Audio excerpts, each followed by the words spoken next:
कृपा निर्मल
सरोज रज निज मन मुकुर सुधारि वरनौ रघुबर विमल जसु जो दायक फल मंगल भवन अमंगल भारी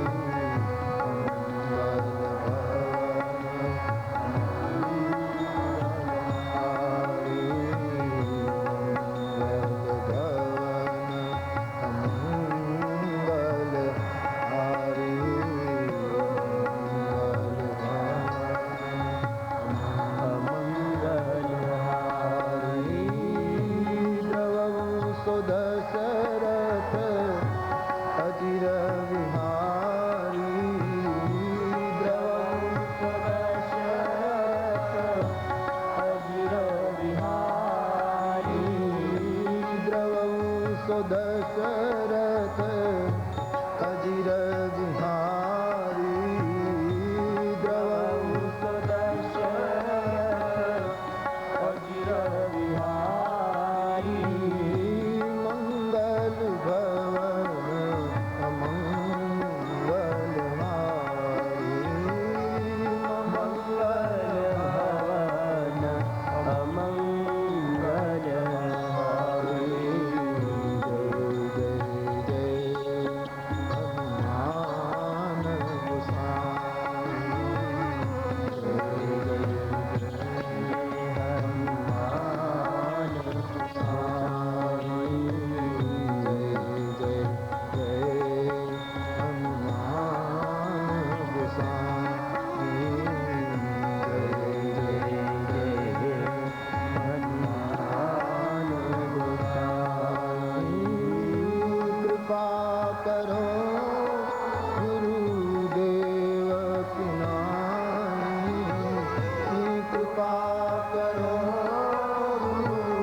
राजा राम राम राम सीता राम राम राम राजा राम राम राम सीता राम राम राम राजा राम राम राम सीता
राम राम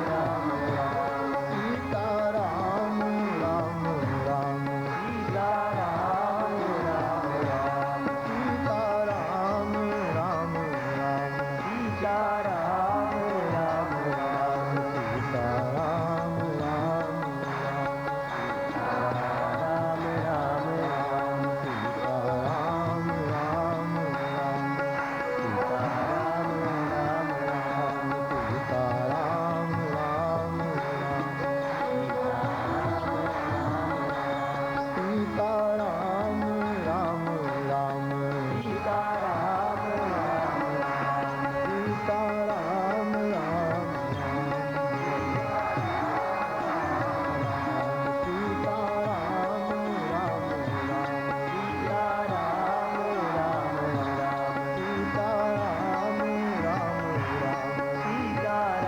राम राम सीता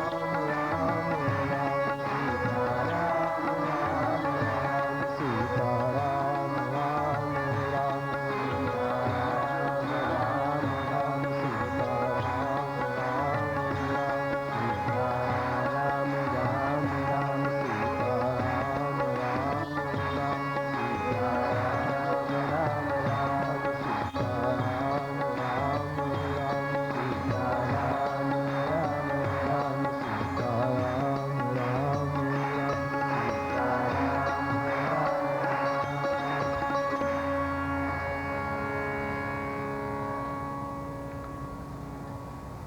કઈ એક કર્મ બુદ્ધિ છે અને મંથરા એ લોભ વૃત્તિ છે. માણસની કર્મ બુદ્ધિમાં જ્યારે લોભ ભળે પછી કોઈ દિવસ રામ રાજ્ય ન થાય, રામ વનવાસ જ થાય. જ્યારે જ્યારે મારા તમારા બુદ્ધિમાં અને કર્મમાં લોભ વૃત્તિ ભળી છે ત્યારે આપણા વર્તમાન જીવનમાં અનેક વખત વનવાસનો ભોગ આપણે બન્યા છીએ. રામ વનવાસની કથા એ ત્રેતાયુગની કથા કેવલ ન માનો. રામ વનવાસની કથા એ કેવલ રઘુકુળ કુટુંબની જ ન માનો. રામ વનવાસની કથા કેવલ અયોધ્યામાં અને ભારતમાં જ બનેલી એમ ન માલો. રામ રાજ્યની કથા, રામ વનવાસની कथा प्रत्येक व्यक्ति की कथा है. आप सोचिएगा, जब जब हमारी बुद्धि में लोभ ने प्रवेश किया है, तब हमारे जीवन में वनवास की वेदना प्रकट हुई है. इसीलिए कुसंग से बचें. गई काल जो संध्या का अंतिम सूत्र था कि हो सके तो सत्संग करो, सत्संग न मिले तो शास्त्र का संग करो, शास्त्र समझ में न आए तो हरि नाम का संग करो, हरि नाम में भी रुचि न प्रगटे तो एकांत सेवन करो, लेकिन जिसके चरित्र का भरोसा नहीं उसी का संग कृपया मत करें. विश्व में कोई ऐसा संत नहीं हुआ भरत जी जैसा. ऐसे वैश्विक संत को जन्म देने वाली मां कैकेयी की बुद्धि भी भ्रमित हो चुकी कुसंग के कारण. इसलिए ये जो लोभ वृत्ति मंथरा है, जो कभी मरने वाली नहीं, वो जब जब हमारी कर्म बुद्धि में प्रवेश करती है तब कोप भवन सर्जित हो जाता है, वनवास सर्जित हो जाता है. मेरे भाई बहन,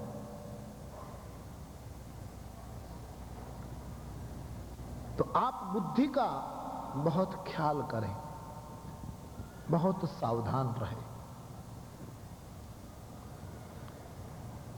મંથરાએ કૈકેયીનું પૂરું માનસ ફેરવી નાખ્યું.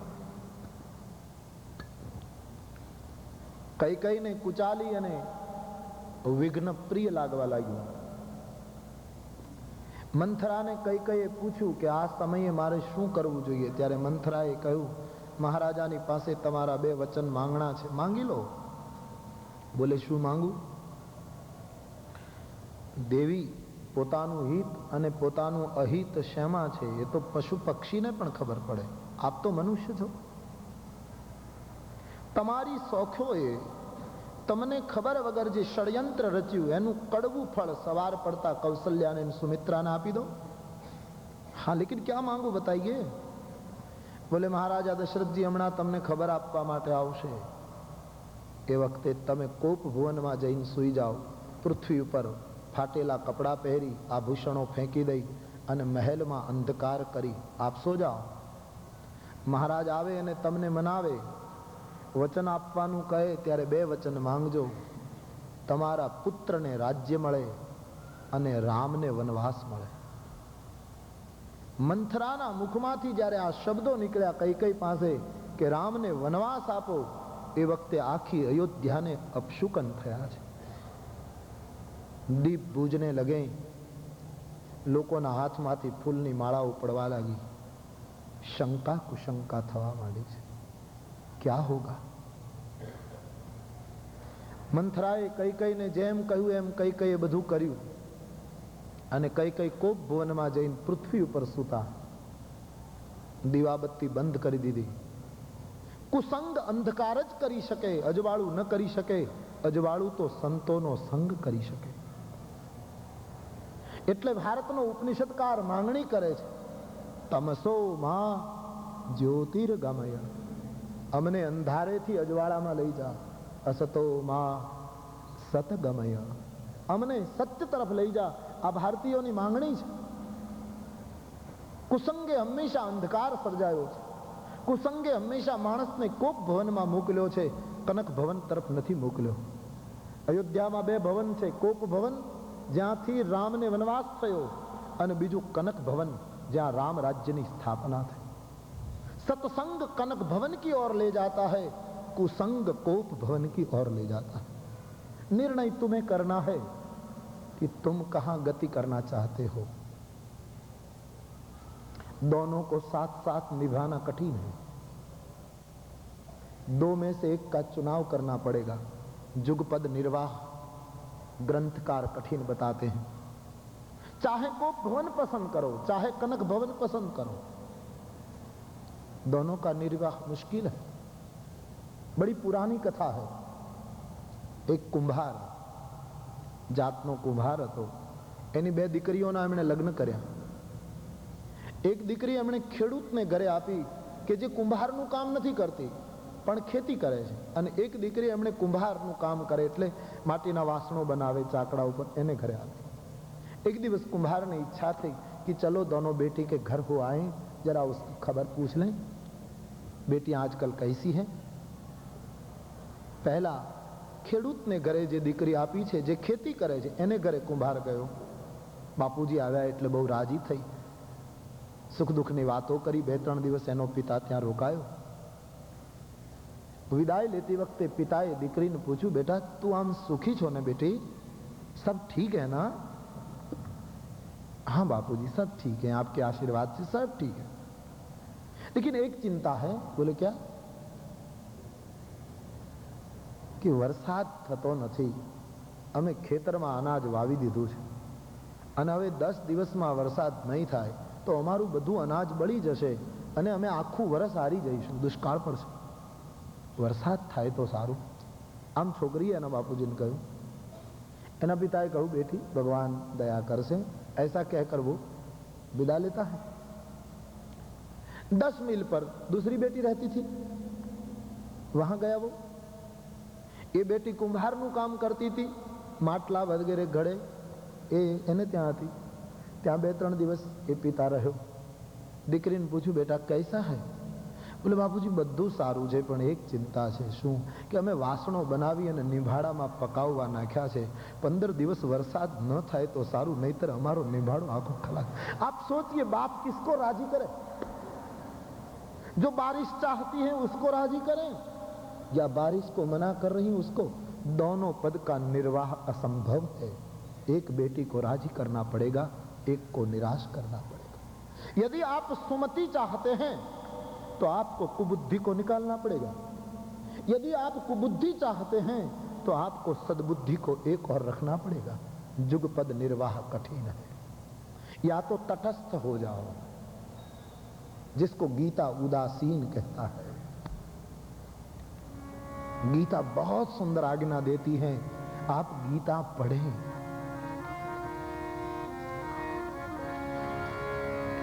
अनपेक्ष शुचिर दक्ष उदासीनो गतव्य सर्वारंभ परित्यागी यो मद्भक्त समे प्रिय. જે ઉદાસીન છે, दोनों से ऊपर उठ गया. बाकी જ્યાં સુધી હું તમે ऊपर न उठिए ત્યાં સુધી तो दोनों में से एक को राजी करना पड़ेगा, एक को निराश करना पड़ेगा. तो सावधान रहियो. બુદ્ધિ જ્યારે જ્યારે લોભગ્રસ્ત થઈ છે, કર્મ લોભગ્રસ્ત થયું છે, ત્યારે સંસારને રામ વનવાસની વેદના મળી છે. राम राज्य तो आएगा समर्पण में, सद्बुद्धि में.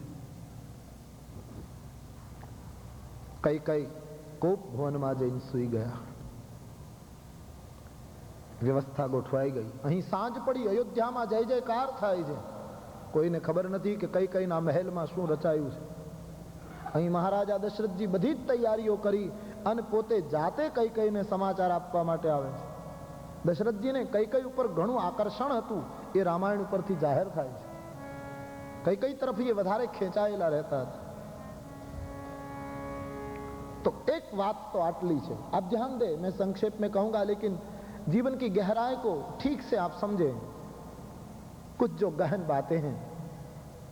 एक बात तो आ કે આપણી બુદ્ધિ, આપણું કર્મ જ્યારે લોભમાં ગ્રસ્ત થાય ત્યારે વનવાસ સર્જાય છે. બીજું, હવે કઈ કઈનું એક બીજું રૂપ. આજ સુધી રામાયણમાં ચર્ચા રહી છે કે કઈ કઈ વંદન કરવા જેવી વ્યક્તિ છે કે નિંદા કરવા જેવી વ્યક્તિ છે. क्या करें? एक और से आप देखें तो कई कई नहीं होती तो दुनिया को कभी राम राज्य नहीं मिलता. तो निर्णय क्या करे? उसको वंदन करे या निंदा करे? तुलसीदास जी ने कहा कि કૈકઈ ને એના પિતા જે કૈકઈ રાજ હતા એ બહુ સ્વાર્થી માણસ હતો. કૈકઈ રાજની પુત્રી તરીકે તમે કૈકઈને જુઓ તો એ નિંદા કરવા જેવા છે, પણ સંત ભરતની માતા તરીકે જુઓ તો એ પરમ વંદન કરવા જેવા છે. दो पहलू हैं एक चरित्र के. રામાયણમાં જ્યારે જ્યારે ભરતની માતા તરીકે તુલસીદાસજીએ કૈકઈનો પરિચય આપ્યો ત્યારે બહુ જ અદ્ભુત પરિચય આપ્યો છે. બડી વંદનીય માં દિખાઈ દેતી है. પણ કૈકઈ રાજાની પુત્રી તરીકે જ્યારે પરિચય આપ્યો ત્યારે બડી નિંદા કરને જૈસી દિખાઈ દેતી. दो रूप है. गोस्वामी जी वर्णन करते हैं. तो एक चर्चा ये चाले है कि કૈકઈ જેવી મહાન માતા એક સામાન્ય દાસીના કહેવા પ્રમાણે આવું કરી નાખે, આવી સામાન્ય સ્ત્રી હતી है? प्रश्न उठता है. तो उसका दूसरा जो पक्ष है, कई बहुत महान है, बहुत महान है, निशंक. कई है. મંથરા તો નિમિત્ત બની છે. આ આખું નાટક કૈકઈને કરવું પડ્યું છે. મને તમને સાવધાન કરવા માટે, તમારી બુદ્ધિ લોભમાં ગ્રસ્ત થશે તો મારા જેવી દશા થશે, માટે સાવધાન. પણ બીજી દિશામાં કૈકઈએ આ આખી યોજના કરેલી, કારણ કે કૈકઈને ભગવાન રામે જ કહેલું.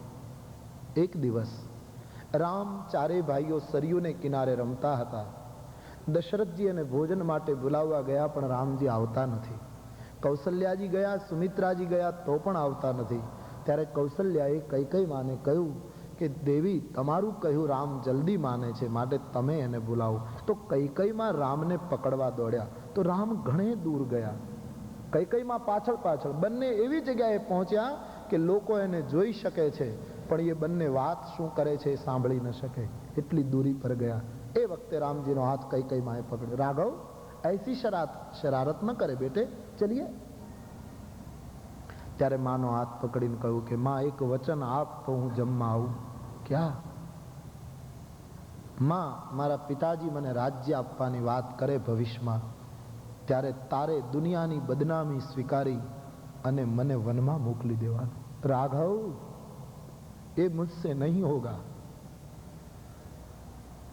मां, तुम्हें ये करना पड़ेगा, क्योंकि धर्म का स्थापन करना है मुझे, साधु संतों का परित्राण करना है मुझे, छोटे से छोटे दीनहीन समाज को ऊपर उठाना है मुझे, रावण जैसी आसुरी सत्ता का विध्वंस करना है मुझे, और ये बदनामी तुम्हें मोलनी पड़ेगी.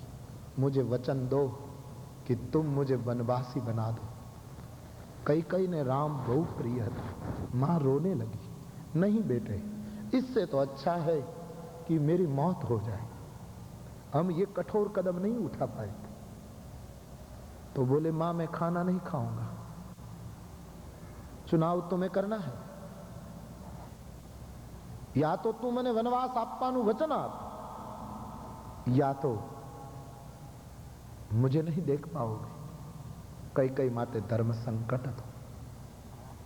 શંકરાચાર્ય મહારાજને સંન્યાસ લેવો હતો, એની માતા ના પાડતા હતા. એમણે યુક્તિ કરી, સરોવરમાં નદીમાં બૂમ પાડી કે મને મગર ગળી જશે, માં તું મને સંન્યાસની હા પાડ, નહીતર હું મૃત્યુ પામીશ. એ વખતે શંકરાચાર્ય મહારાજની માતાને થયું કે છોકરો મરી જાય એના કરતા ભલે સંન્યાસ લઈ લઈ, કમ સે કમ દર્શન તો કર શકું.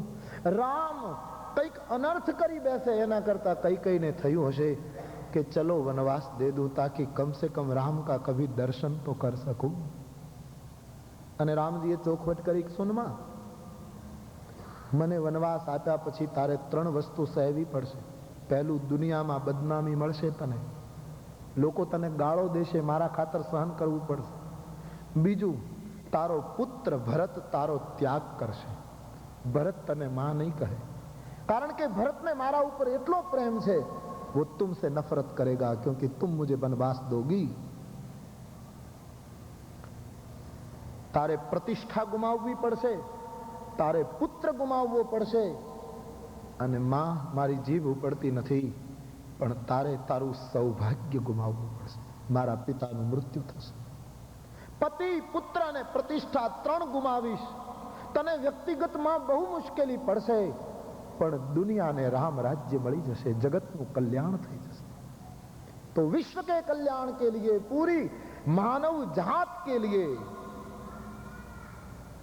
सुसभ्यता लाने के लिए तुम्हें ये कदम उठाना पड़ेगा. कई कई बहुत रोई उस वक्त, क्योंकि राम बहुत प्रिय था कई कई को.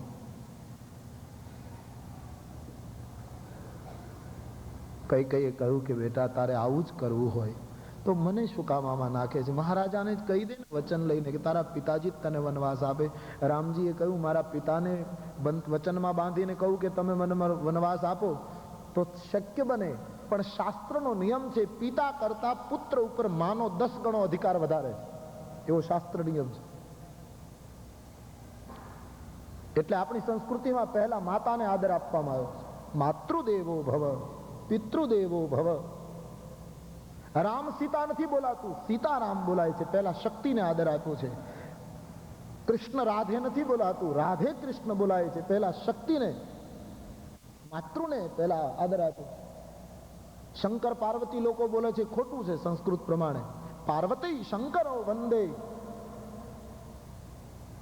ભવાની શંકરો વંદે.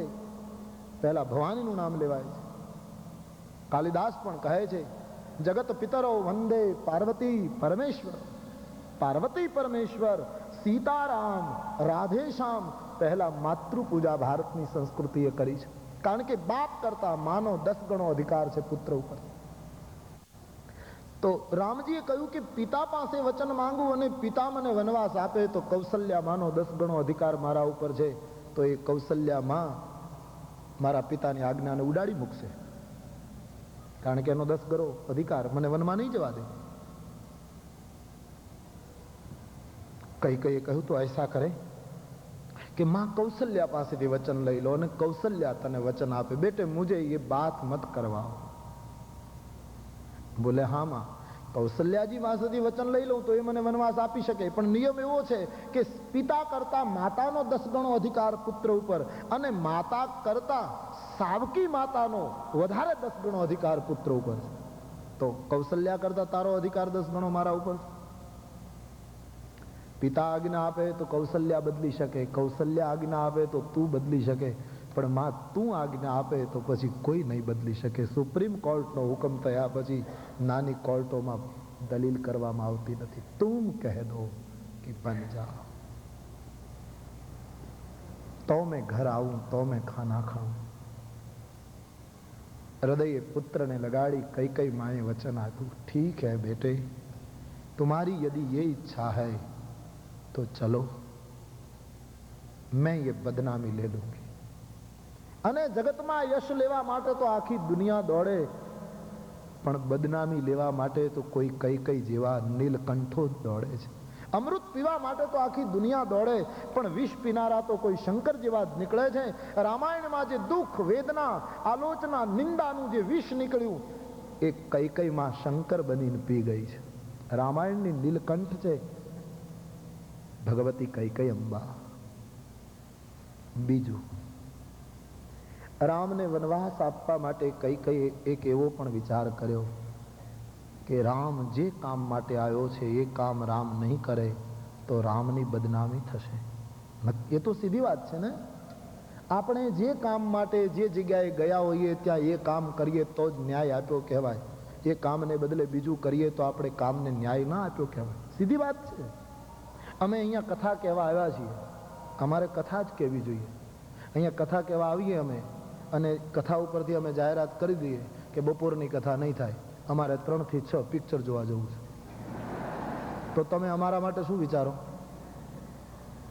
તમારી શ્રદ્ધાનો દોરો બહુ નાજુક છે, તમારી શ્રદ્ધાને તૂટતા વાર નહીં લાગે.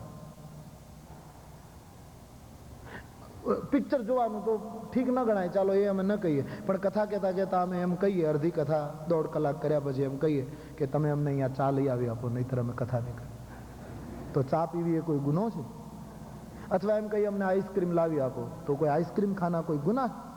પણ એ કાર્યને ઉચિત ઘટના નથી, જે કામ માટે આવ્યા હોઈએ એ કામને ન્યાય આપવો જોઈએ. એ કામ ન કરીએ તો આલોચના થાય. રામ રાજા થવા માટે નથી આવ્યા. શાસ્ત્ર કહેતા હૈ વિપ્ર ધૈनु સુર સંત હિત લીનહ મનુજ અવતાર. રામે મનુષ્યનો અવતાર લીધો આચાર્ય માટે, ગાયો માટે, ધરતી માટે, દેવતાઓ માટે, સાધુ સંતો માટે. આમાં ક્યાંય લખ્યું નથી કે રામ રાજા બનવા માટે આવ્યા છે. તો वो आए नहीं है राजा बनने के लिए और हो जाएंगे राजा तो उसकी बदनामी हो जाएगी. કઈ વિચાર્યું કે રામની બદનામી થાય એના કરતા હું ભરતની ગાદી માંગુ અને મારા પુત્રની બદનામી થાય એ હું સહન કરી શકીશ, પણ મારા રામની બદનામી થાય એ મારાથી. આનું નામ માં કહેવાય. મારા રાઘવની કીર્તિ દિગંત સુધી ફહરી જાય. આટલા માટે કઈ માએ આ કઠોર કદમ ઉઠાવ્યું છે. એટલે કઈ પરમ વંદનીય છે, પરમ વંદનીય છે.